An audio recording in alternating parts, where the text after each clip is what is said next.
Good morning, ladies and gentlemen. I'm Meadsy69 and welcome back to another episode of Hold My Beer.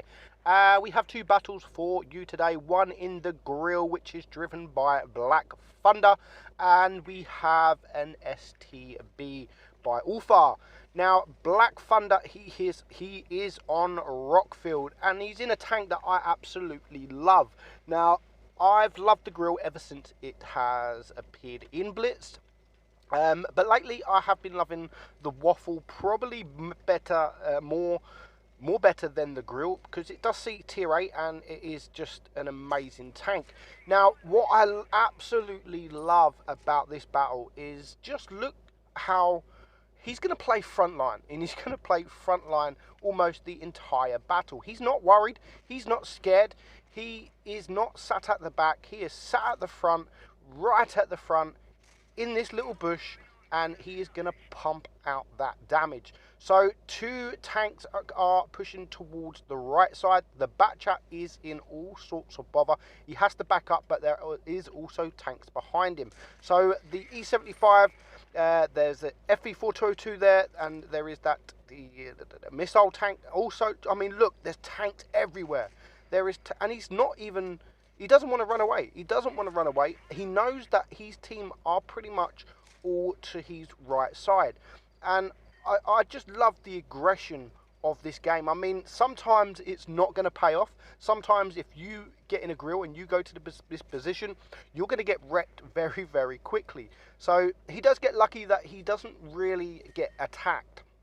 So that's one tank down for his team. He's going to get a nice shot there on the E75, bringing him down to a one shot. You can see there, tanks are now starting to try and flank around. The FE422 on his team has literally just rushed, and he's in the middle of quite a few tanks, but he's taking the attention of them, which is fantastic, because now the grill, he's going to poke up, and he's pushing that front line. He brings the E100 down to a one shot. There's the FE422 gone on the enemy team, and now he's going to get a nice shot on the T54. So he's going to back up, and this is what I mean, like, he gets very lucky because no one wants to know him, and he gets a 1200 max roll against one of his clanmates, the same clanmate. It's just, he's got so lucky, but he's got lucky because of his positioning. I mean, he chose that position, and it's totally paid off for this game. He's up to 6,000 damage already. He hasn't lost a single hit point yet, but it is still a 4-on-4. There goes the T54. 4 tanks left. There is a couple of one-shots. Don't tell me that this T62 is going to rush around. Oh, yes, he is. There goes another. He finally loses a bit of hit points, but you can see there's two mediums. There's still a Batchat around somewhere, but he is, no, not a Batchat, sorry, the T92, he's a clanmate, but he is very low hit points, so he's just going to wait. He is getting shot from HE. He's just going to wait for his team to start pushing, but he's just taken a nasty shot. So he's on 6.6k damage. There's an AFK grill. Nice. I'll have a nice HE roll into him. The KPF takes him out, but now he's on 7.6k damage. He needs to get his clanmate before his clanmate gets him. They're going to win anyway. I mean, there's still 4 tanks, and he does manage to take the kill, and his only kill of that game. He finishes on 8,017 damage. Crazy amount of damage, considering he played frontline the entire battle. Absolutely amazing, and I love to see aggression on tanks where, if you know how to play them, aggression on tanks like that, tanks with no armor. Like, he wasn't afraid. He stood his ground. He fought, and he paid off. 8,000 damage. Next up, we have Ulfar. Now, Ulfar, he first come on the scene a couple of weeks ago in E4, T110 E4, where he did absolutely amazing, over 8,000 damage, but he didn't end there. He then got the Hall of Fame in a T22, around, I think it was 8,300 damage, and then only a couple of days later, we once again see Ulfar in a T22 breaking his own record with, again, over 8,000 damage. He's back, and you're not going to be disappointed. Well, I think you will be disappointed, but let's just wait for it. So he is in the STB, and he is flanked around the entire map to get pretty much into the enemy spawn. The rest of the team have gone to the right side. There has been no one pushing on this team. The E50M decided not to push the right side, which is probably a good choice because both of the STB and his other medium on the team did both come to in this way, so he would have been wrecked. He would have been absolutely wrecked. Now the STB has been buffed, and the armor on this thing, the turret armor, is absolutely crazy now. It has lovely gun depression, and when you can get into positions like this, even up against the Jaegeru is going to struggle to be able to penetrate it. But at the moment, there is 2 tanks down. The T-62A decides to go on a full YOLO mission, and he has no choice but to push with him. Otherwise, he's just going to get wrecked. Unfortunately, he can't get to the E50M. He can't get to the Jaegeru.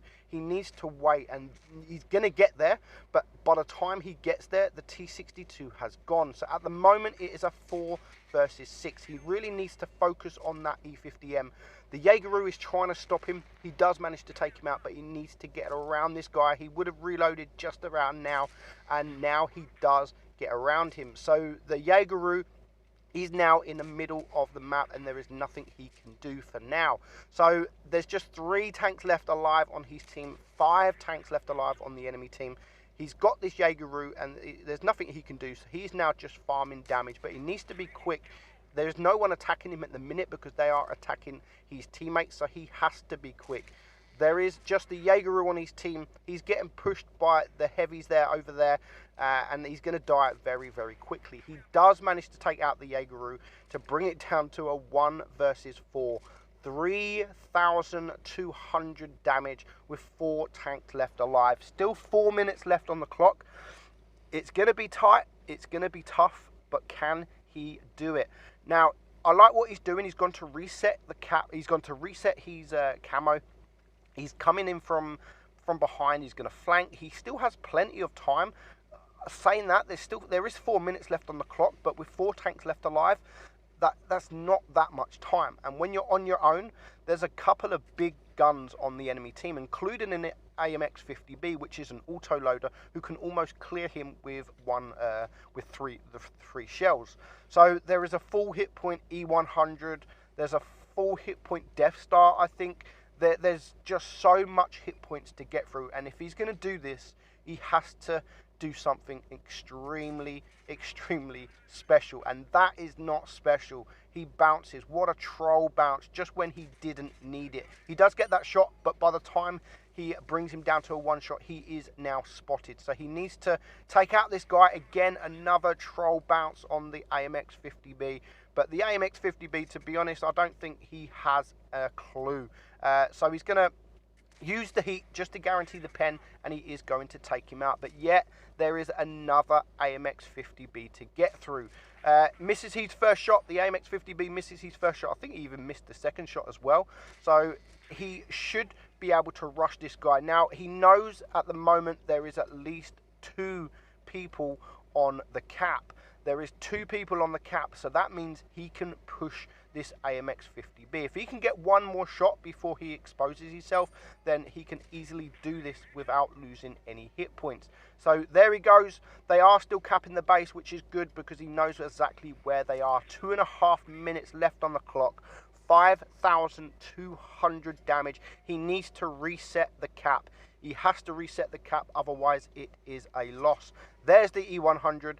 There's the Death Star, and there's the cap half resetted. So he knows now he has to take the shot on the E100 because he's the one with the most cap points. But he can't sit still. He has to keep moving because they are both big guns and they are both looking at him. And the E100 has resulted in shooting HE. He has to because he won't be able to pen because the turret on this thing is crazy. So the Death Star kind of gives up. The Death Star is starting to push now, which he can one-shot him unless the Death Star does that. But he has to be very, very careful because of that E100 as well. E100 misses, which now gives him plenty of time to poke up and try to clear this Death Star. 8,600 damage. I mean, he's not paying attention just to one tank. He is paying attention to both tanks.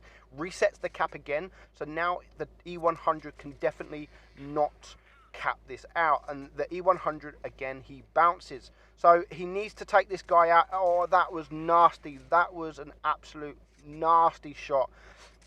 He just poked out a little bit too much, and it was enough for the Death Star to get the pen.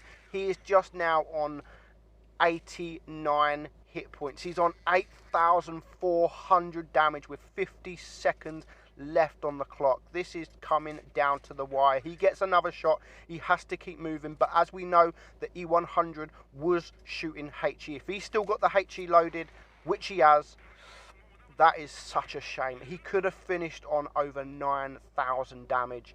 I think he got a little bit greedy with the Death Star, but he had to be. The time was running out. He had no choice, and he paid the price. But still, 8,700 damage. 1 against 5, I think it was. Amazing. Unlucky all far, but still well played. Thank you, guys. I'm Meadsy69, and I'll catch you all soon. Bye-bye.